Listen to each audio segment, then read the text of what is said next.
La la la. La la la la la. La la la la la.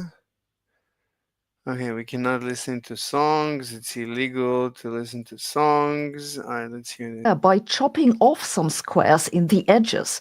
This doesn't change the circumference at all, so it's still equal to 4.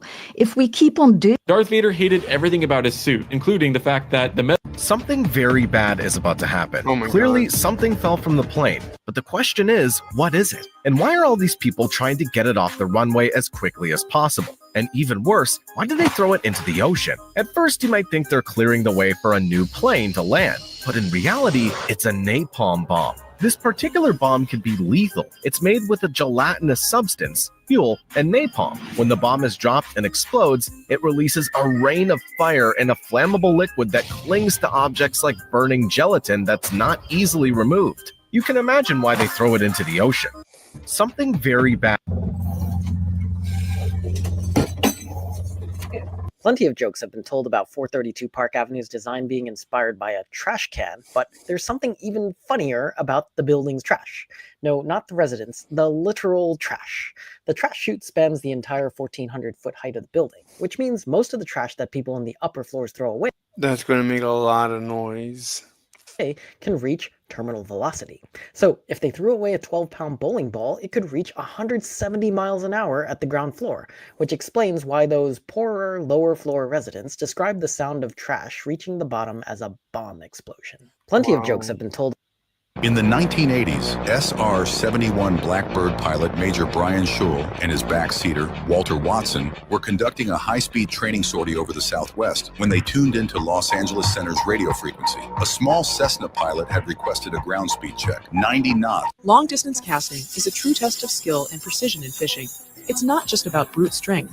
It's about technique, the right equipment, and perfect timing. What if Mars became our moon, and our moon took Mars's place? This is the Dragon. It's used to load ammunition onto the icon. Did you know Earth actually exists in Star Wars canon? In the Star Wars universe, Earth is known as Eartha by nearby planets and once played a role in galactic history. Long ago, it was the original home of humans before space travel allowed them to spread across the galaxy. At one point, Earth was considered a midway point between key planets like Coruscant, Naboo, and Tatooine. As humans migrated... How? But it starts with a long time ago in a galaxy far, far away. I don't get it. Daddy, daddy cool, daddy, daddy cool, la la la la, la la la la la la la la la. To more advanced worlds, Earth was gradually abandoned and lost its importance. Over time, it was seen as practically useless compared to the more prosperous planets. But here's the crazy part. A mysterious group supposedly abducted Earth and transported it to a distant region outside the known galaxy called Other Space, cutting it off from the rest of the Star Wars universe. Despite all this, Earth wasn't entirely... This is called nickel chromium wire, or nichrome for short. Commonly used to make heating coils, this alloy of nickel and chromium isn't too good at conducting electricity, making it a great choice for various electrical heating applications like toasters and space heaters. With this little coil I made having a resistance of 16 ohms, you can probably see why. And I find it quite interesting how differently the various alloys of nickel can behave. For example, watch what happens as I increase the voltage here. It starts expanding. Now here I have some nickel titanium wire, and let's see how this behaves when heated up. And while it might not be the best choice for electrical... When we first went into the cockpit of the Millennium Falcon in 1977, I'd been asking to get in there for weeks, but the paint wasn't dry yet. It wasn't all put together. And when Chewbacca and I first went into the cockpit, he wasn't able to get into his seat because he's 7 feet. 4 inches tall, yeah, and wearing that costume. So the first thing is that they had to shift his seat around, and you'll never see him get into his seat in the original film because he can't do it. And the second thing that happened that I remember is I asked George, well, okay, now how do you drive this thing? And he said, I don't know, I don't know. Make stuff up, which is what we did, because nobody thought about how to actually drive it, run the thing, fly the thing. When we first The RC hobby is a ton of fun, and I want to show you guys 6 iconic things that I actually like. Number 6 is going to be RC tanks. Now, did you know a Cessna 172 flew all the way from California to Hawaii without refueling? The flight was done to deliver a brand new 172 to its owner, and I wanted to try that flight for myself. So here we go. Sit back and enjoy the time lapse.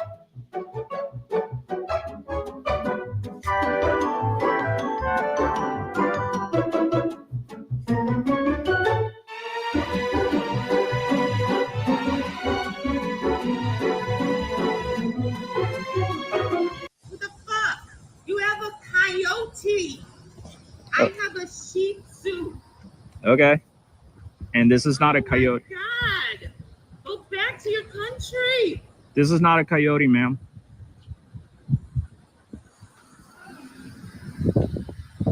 Sea Dragon was a hypothetical 1962 design study for a 2-stage sea-launched orbital super heavy lift vehicle. Sea Dragon is so unique because it was to launch from the ocean. Launching directly from the water eliminated the need to build a new launch complex and auxiliary structures.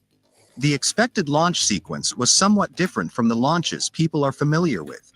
First, the rocket would be mated to its cargo and weight tanks on the shore. Then the rocket would be towed to its launch site, a predetermined designated spot in the water, where liquid oxygen and liquid hydrogen would be loaded as well. A nuclear-powered aircraft carrier would be used as a power supply. The ballast tanks would then be filled with water, orienting the rocket vertically. At the last minutes, the checkout was taking place and the rocket was launched. Moreover, the engine of the first stage was ignited underwater at a depth of more than 100 meters. Sea Dragon was a hypothetical 1962 design study for a 2-stage sea-launched orbital super heavy lift vehicle. Sea Dragon is so unique because it was to launch from the ocean. Launching directly from the water eliminated the need to build a new launch complex and auxiliary structures. The expected launch sequence was somewhat different from the launches people are familiar with. First, the rocket would be mated to its cargo and weight tanks on the shore. Then the rocket would be towed to its launch site, a predetermined designated spot in the water, where liquid oxygen and liquid hydrogen would be loaded as well. A nuclear-powered aircraft carrier would be used as a power supply. The ballast tanks would then be filled with water, orienting the rocket vertically. At the last minutes, the checkout was taking place and the rocket was launched. Moreover, the engine of the first stage was ignited underwater at a depth of more than 100 meters. Sea Dragon was a hypothetical Rockstar won't sell a PC version of GT. One of the very important things about the Beatles is we never ignored an accident. So, for instance, like we were in the studio ready to record, and John had his electric acoustic, and we'd finished a take and we were going to go and listen to it, and he leaned it against the amp, and the amp was on and the guitar hadn't got turned up, so it suddenly just went. I had this electric acoustic guitar, and it would feed back, and the little intro was going. Is the first feedback. I claim it to the Beatles, and it was like. Feedback. We said, oh, to us it was like, oh, magic. What happened? What was that? And George Martin, who always was the technical grown-up, George was sort of, well, that's feedback. We go, oh, yeah. Because we never knew about it. And we'll record the feedback, then we'll stitch that onto the front of I Feel Fine. One of the very important things about the Beatles is we never... And they're not going to let us hear it because the whoever made the video doesn't want to get a copyright strike. So I have no idea what he's talking about. Ignored an accident. So for here comes the Geiger counter. How you doing? Good. How are you doing today? Doing pretty good. You good? Get out if you like. All right. Thank you. You guys see you today? I am today. Right. Only because she let me be. How about start with some passports? And I see that. Just kind of handling it there. Yeah. Look at that. And I'm cruising around right. This is about This is the most hated building in France. The Tour Montparnasse is the tallest habitable building in Paris, and according to a French dad joke, it's the box the Eiffel Tower came in. 2 presidents pressured local officials into green-lighting the plans for Paris's first skyscraper back in 1969. Parisians, however, hated it so much that the construction of buildings over 7 stories was banned shortly thereafter. There are 2 main reasons for Tell me you're a nation of dummy dum-dums without telling me you're a nation of dummy dum-dums.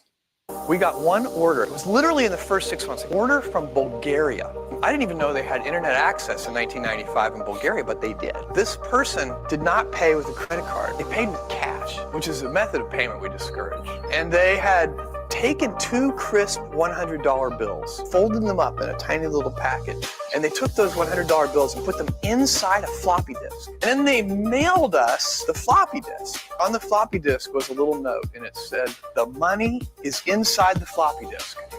It went on to say, "The customs inspectors steal the money, but they don't read English." And so we opened up the little door. Sure enough, there was $200 in there. They had written their order number on it so we could associate it with, and we shipped them their books, and all was well.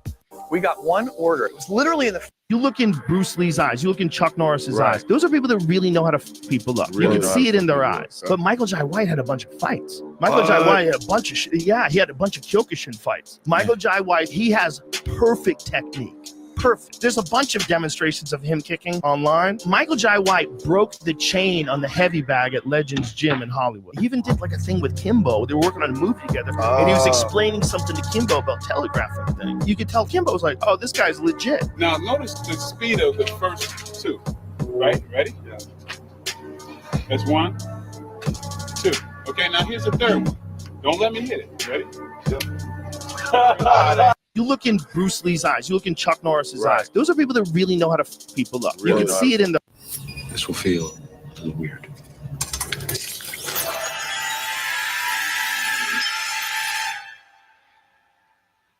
Right now, we're inside a computer program. Is it really so hard to believe? Your clothes are different, the plugs in your arms and head are gone. Your hair has changed. Your appearance now is what we call residual self-image. It is the mental projection of your digital self. This isn't real. What is real? How do you define real? If you're talking about what you can feel, what you can smell, what you can taste and see, then real is simply electrical signals interpreted by your brain. What is the matrix? No, it's not electrical. There's no electrical signals interpreted by the brain, actually. It's chemical signals. You're welcome. Linux has decided that it wants to copy one important Windows feature, the blue screen of death, and it's even got a cooler name for it. This has been a push over the last year to get more... People think that there is electrical signals used in communication, but those are only internal to cells. There's no electrical communications used between cells, between neurons. There's no electrical signaling. This is no longer a rank in the U.S. Army like it was during World War II. But why? Well, the U.S. Army has... Why did the U.S. To activate muscles, actually, the neurons use nicotine. Nicotine is the neurotransmitter when a neuron wants to tell a muscle to move. But other than that, it uses GABA to inhibit, and what's the other one to excite? I forgot.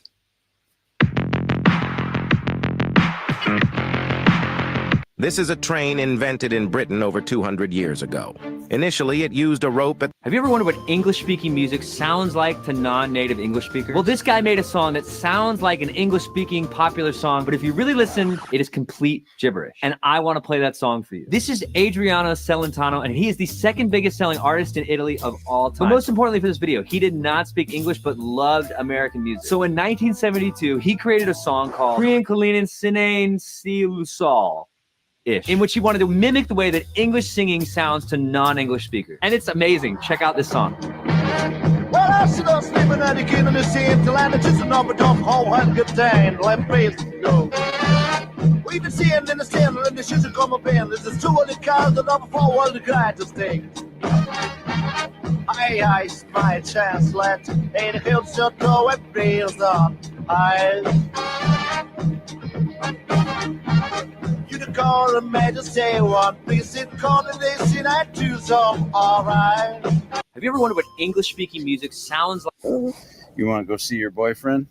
You want to go see Gizmo?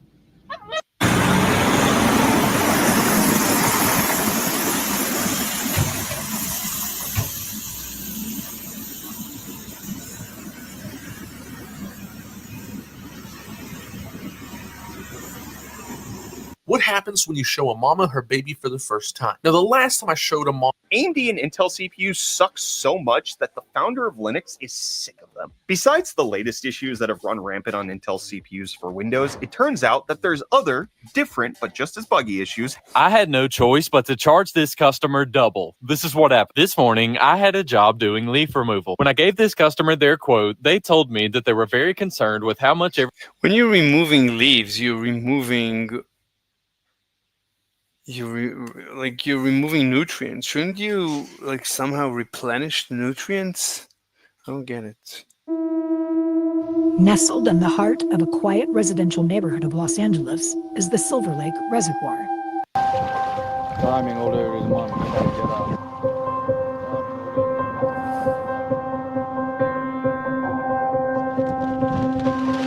Pictures of different animals getting CT scans.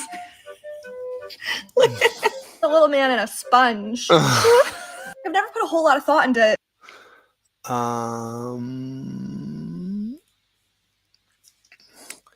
Neurotransmitter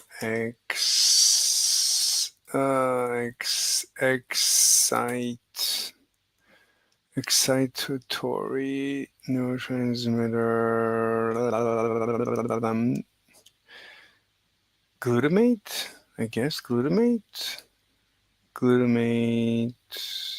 yeah, I guess glutamate. Stated in one of the snippets, glutamate is an excitatory neurotransmitter that excites or stimulates. So I think 80% of the excitation in all neural activities is glutamate, especially in the central nervous system. Very nice, very nice. All right, let's get back to basics.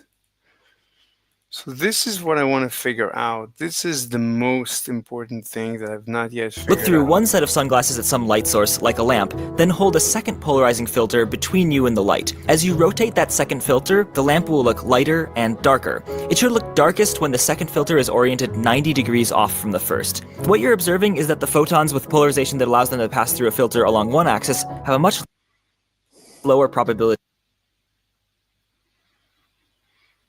of passing through a second filter along a perpendicular.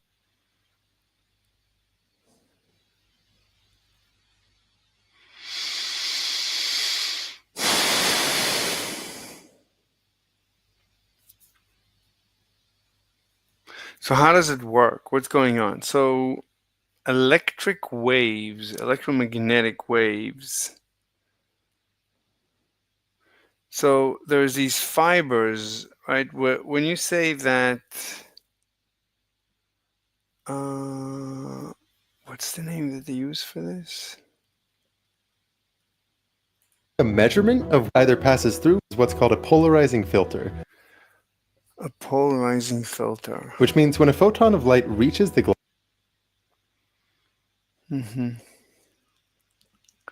So we don't really know what a photon of light is. Measurement device. Each of these pieces of glass is what's called a polarizing filter, which means when a photon of light reaches the glass, it either passes through or it doesn't. Photon is blocked, photon passes through. And whether or not it... They go really fast. So the point is, let me see, 1 second.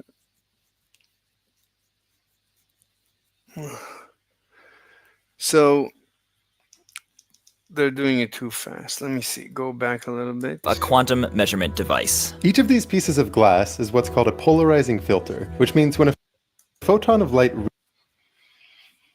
Okay. So what they're saying is that the photon changes its own direction. You can see that that's what they're saying. They're saying that it's coming in at an arbitrary, it's polarized in an arbitrary direction, or it's not polarized. I don't know. They're not clear about what they're saying, and they're doing it really fast. So I don't know what's going on. I don't know what they're trying to say. Each of these pieces of glass is what's called a polarizing filter, which means when a photon of light... You see, it looks like the yellow is it down a little bit. It's down, and here it's up, but here it changes direction. The same, they're claiming, that's their claim. I don't know. But their claim is that the photon changes as it goes through the filter, which doesn't make, I don't understand. What's the mechanics? How does that happen? They're not explaining the mechanics. Reaches the glass, it either passes through... So they're saying sometimes it changes directions and passes through, and other times it doesn't, arbitrarily. or it doesn't. And whether or not... It's arbitrary. it passes through is effectively a measurement of whether or not that photon is polarized in a given direction. Try this. Find yourself several... It's a measurement of whether or not the photon is polarized in that direction. I never heard anyone discuss the physics of polarization. Of whether or not that photon is polarized in a given direction. Try this. Find yourself several sets of polarized sunglasses or old photographic filters. Look through one set of sunglasses at some light source, like a lamp, then hold a second polarizing filter between you and the light. As you rotate that second filter, the lamp will look lighter and darker. It should look darkest when the second filter is oriented 90 degrees off from the first. What you're observing is that the photons with polarization that allows them to pass through a filter along one axis... So this one is blocked. Completely blocked. ...have a much lower probability of passing through a second filter along a perpendicular... Photons, the probability of photons that make it here is equal to 0. ...axis. In principle, 0 probability. But here's where things get quantumly bizarre. All these filters do is remove light. They filter it out. But if you take a third filter and orient it 45 degrees... Well, you're assuming. I mean, you're just assuming. You're just asserting. You just made an assertion. We don't know what happens.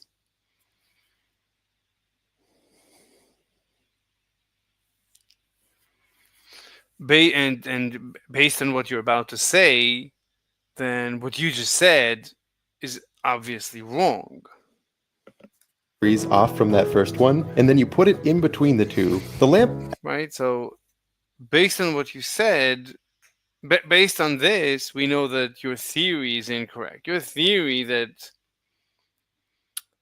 a polarizing lens filters out certain photons, that's obviously incorrect because of this. We see now, right? So the first layer cannot be filtering out only verticals, because it goes through the middle one that is at 45 degrees, which should filter out even more, and then we shouldn't get anything. This should be darker than this, but this is already the darkest possible. So your explanation makes no sense. So we need to come up with a new explanation. A better explanation would be that the light coming out of this one might be vertical, but this one somehow modifies the light to be at 45 degrees.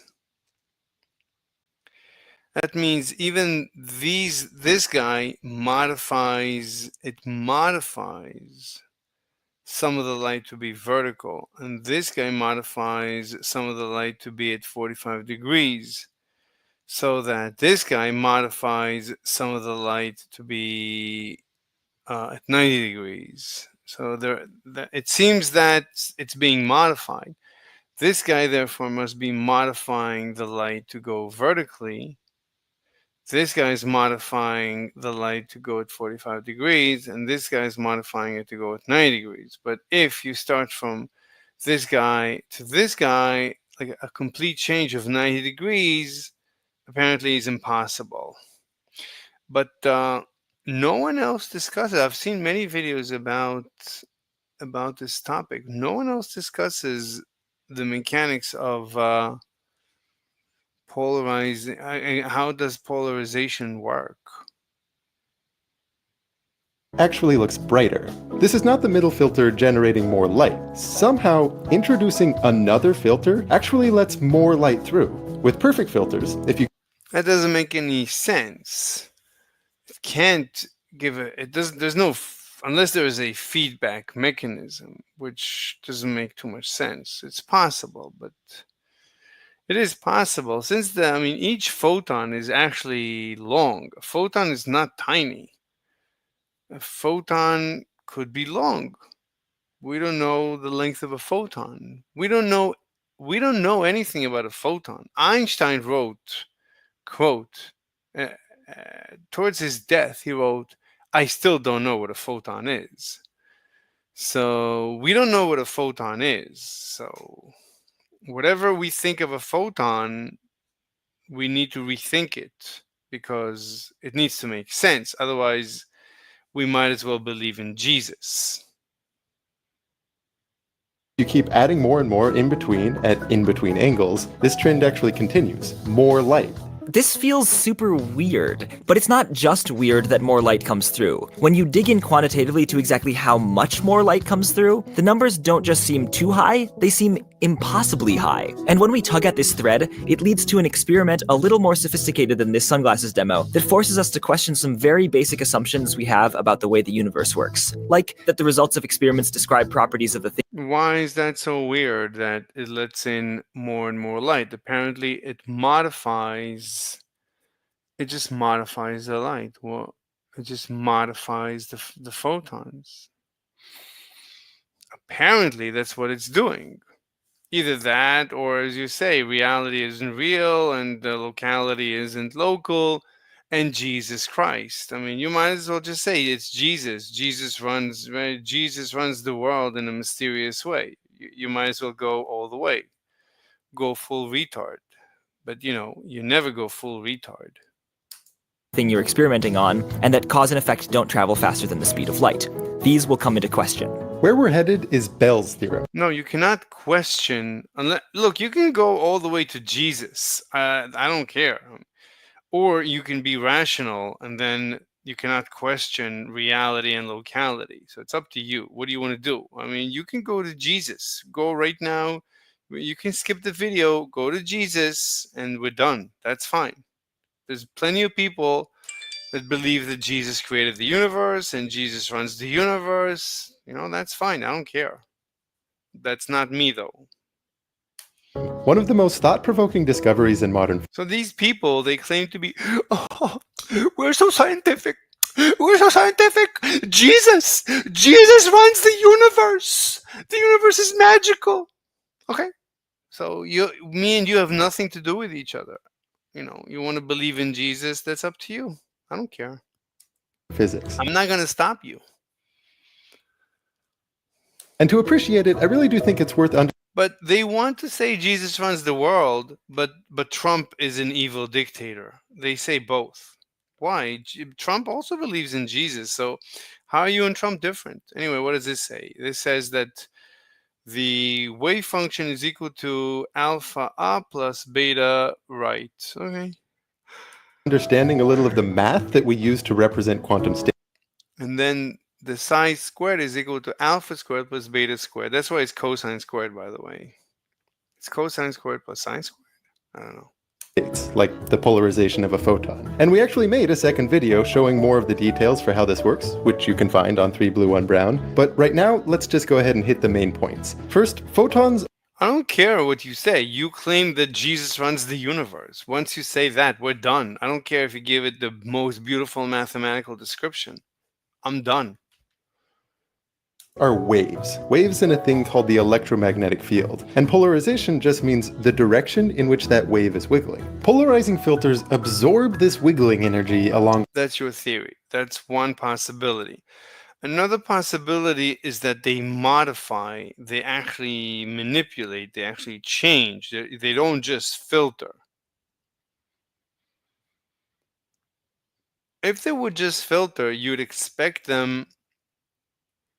But if we're just looking at one angle, then it's one angle out of an infinite angles. It should be already dark. If we were actually filtering, then the first level of filtration should already be absolutely dark, because or if you take a bunch of I mean, obviously what you're saying is nonsense. I mean, obviously. I mean, you're just postulating, you're just asserting, right? You didn't conduct any tests to confirm your theory. So your theory is not even a theory. So, but you're assuming that it's not only is it a theory, you're assuming it's correct. Okay, and then you're getting contradictions, and then you're claiming that reality is in real, and locality is in local, and Jesus runs the universe. That's fine. You can go your way, and I'll go my way. But you've already taken the first step towards the destruction of civilization. Once you claim to once you asserted that polarization is equal to the direction of wiggling. Okay, that's an assertion. Can you prove it? What's your evidence for that? What sources? Citation needed. What's your sources for this? Do you have sources, or are you just going to continue asserting?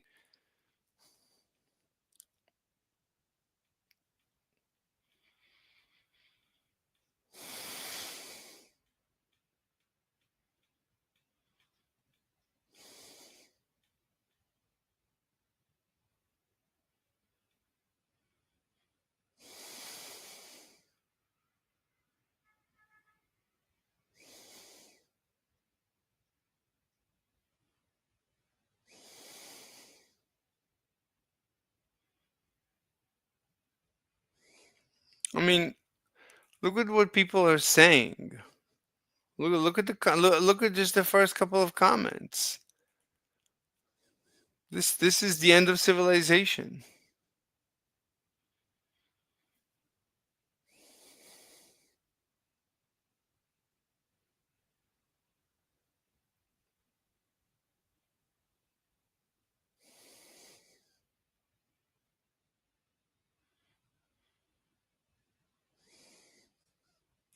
Look at the comments.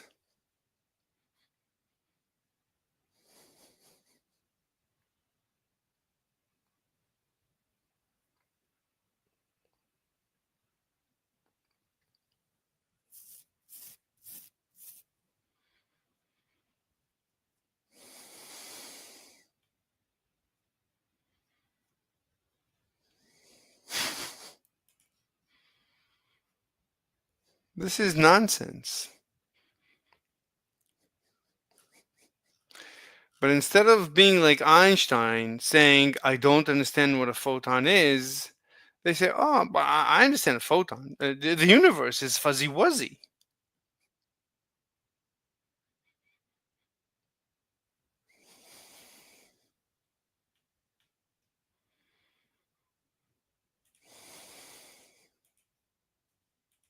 one direction, so that the wave coming out on the other side is wiggling purely in the direction perpendicular to the one. That's obviously impossible. If you're filtering, that means, right, there's waves, there's photons waving in every possible direction, right? This one angle, I can't even say it's it's a certain angle. There's a certain error within the angle, but according to you, let's say only, let's say, let's say it's there's 180 degrees, not 360, because 0 and 360 is the same direction. So let's just say there's 180 possibilities. Let's assume that. That means the light shining through should already be 1 over 180. It should be basically 1 over 200. I would say that, right? That's the first thing. Second thing is, if you have a bunch of these filters at different angles and you add them up, that should add up to the original lighting of the original image. Did you check it? You have no sources for this. There's no sources for this. What's going on mechanically?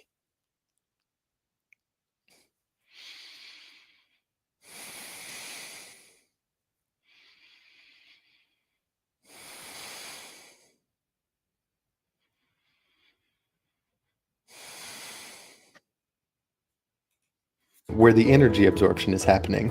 But unlike a water wave or a sound wave, photons are quantum objects, and as such, they either pass through the polarizer completely or not at all. And this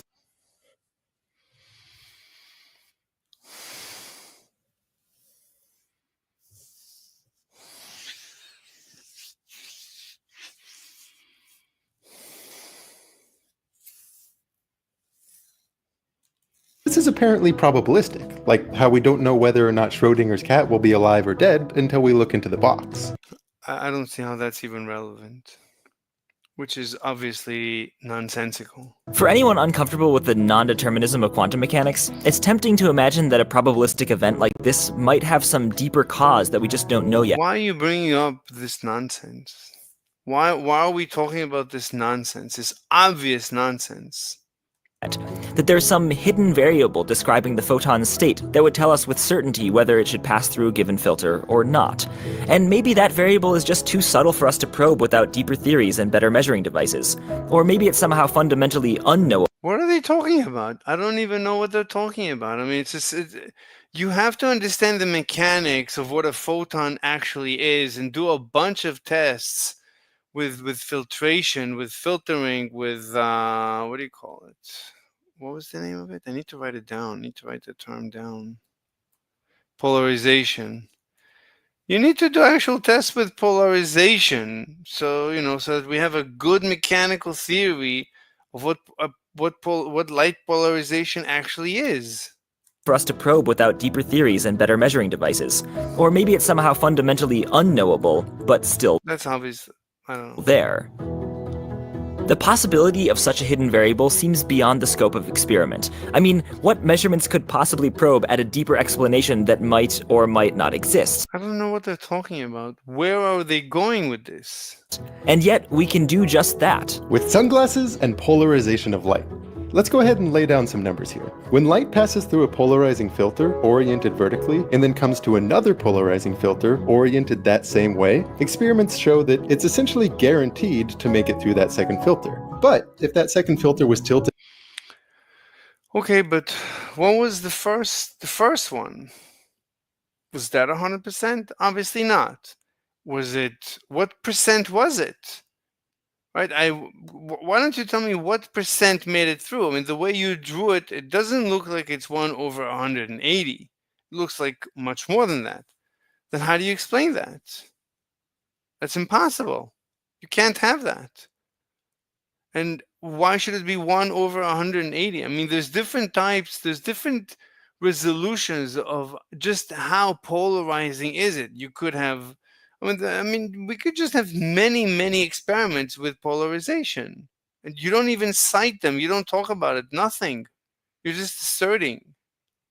90 degrees from the first, then each photon has a 0% chance of passing through. And halfway between, at 45 degrees, there's a 50-50 chance. What's more, these probabilities seem to only depend on the angle between the two filters. I'm tired. I think I'm going to go take a break. I just had lunch and I'm dying. All right, we'll come back later. Before we end the stream, let me rename it Chillin YouTube Shorts and Polarization Quantum Entanglement. That's it. I don't know. Yeah. All right. All right. See you later.